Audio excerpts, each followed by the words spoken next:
Velkommen til Operation X. Mit navn er Morten Spiegelhav, og vi har i dette program valgt at sætte fokus på de falske Facebook-profiler, der florerer på internettet. Vi har valgt at sætte fokus på en specifik situation med Annie Fønsby, hende der er kendt fra Anja Ikke Goes to Hollywood. Annie Fønsby, kendt som brysternes konge. Til daglig danner hun par med milliardæren Erik Damgaard.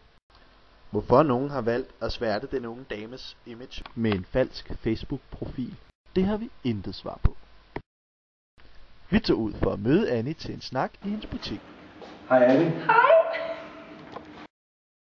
Følte dig overvåget for nylig. Han gik frem og tilbage herude hver eneste dag, når han skulle op på sit kontor, og det var flere gange om dagen. Og så har han sit kontor lige deroppe, så han også lige kunne stå og holde øje med, hvornår jeg kom og hvornår jeg gik. Hvad synes du om folk, der laver falske Facebook-profiler? Og det synes jeg var en ulækker måde ligesom at komme frem på, og det er ikke det, man er vant til her i Danmark. Du var i Hollywood, og så fandt du ud af, at du havde en lookalike. Så fik du stjålet dit dankort, og hvad skete der mere? Jeg vil have en forklaring, hvis det var, at han sagde til mig, at han lige havde brugt en halv million kroner. Det lyder som en sag efter vores smag. Så med udstyret i orden, vil vi sætte jagten ind på bagmændene.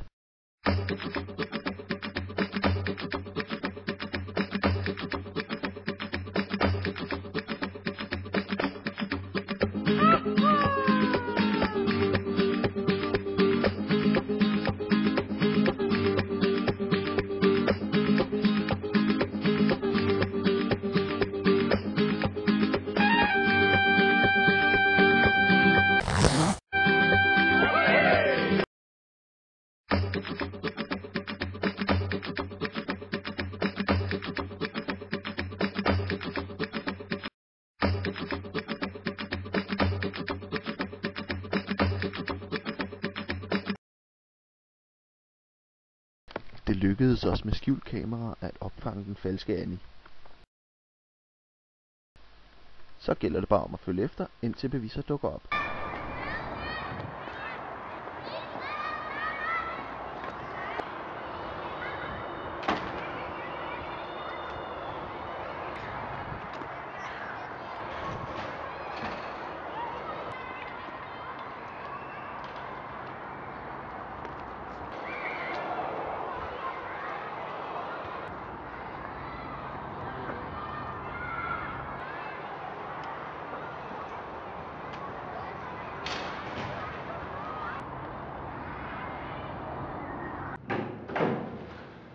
Vi har fået et tip om, at den falske Annie har sit omklædningsrum herinde.